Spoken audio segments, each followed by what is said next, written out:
Assalamualaikum warahmatullahi wabarakatuh. Perkenalkan, nama saya Dewi Kurniasari Ambon, NPM 1987205017. Di sini saya akan memaparkan tugas analisis saya terkait masalah globalisasi di Indonesia pada mata kuliah Hubungan Internasional.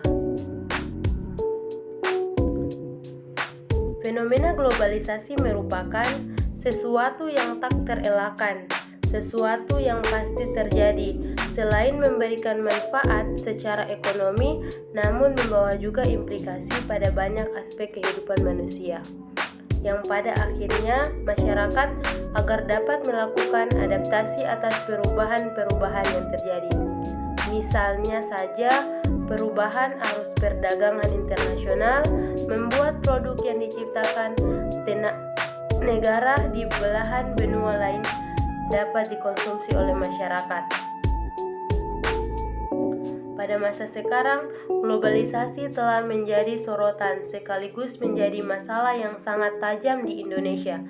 Pengaruh arus globalisasi pada dasarnya sulit untuk dapat dicegah dan memerlukan adanya perhatian dalam berbagai aspek, kemungkinan tentang ancaman, hambatan, dan gangguan yang ada, serta kebijakan dan strategi untuk menanggulanginya. Salah satunya, ciri penting globalisasi adalah dunia dan pasar kini terintegrasi dan terkoneksi satu sama lain ke dalam satu lingkungan (region). Dalam struktur ketenagakerjaan global, di mana hal ini perlu pemecahan masalah yang dilakukan secara bersama-sama.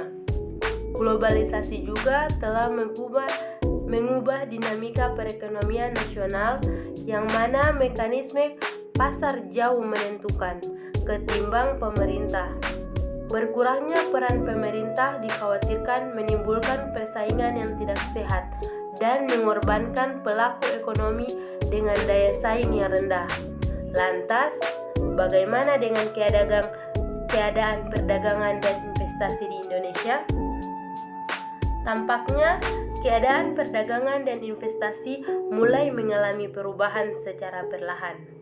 Peningkatan laju investasi domestik dan asing mulai berkembang seiring dengan membaiknya dinamika iklim usaha yang telah dirumuskan dalam kebijakan ekonomi nasional.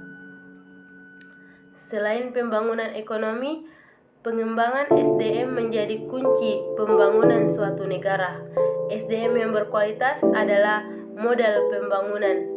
Pengembangan SDM di masa mendatang harus dilakukan melalui jalur pendidikan sekolah maupun luar sekolah. Itulah pemaparan dari presentasi analisis masalah globalisasi saya. Lebih dan kurangnya saya mohon maaf. Wabillahi taufiq wal hidayah. Wassalamualaikum warahmatullahi wabarakatuh, dan terima kasih.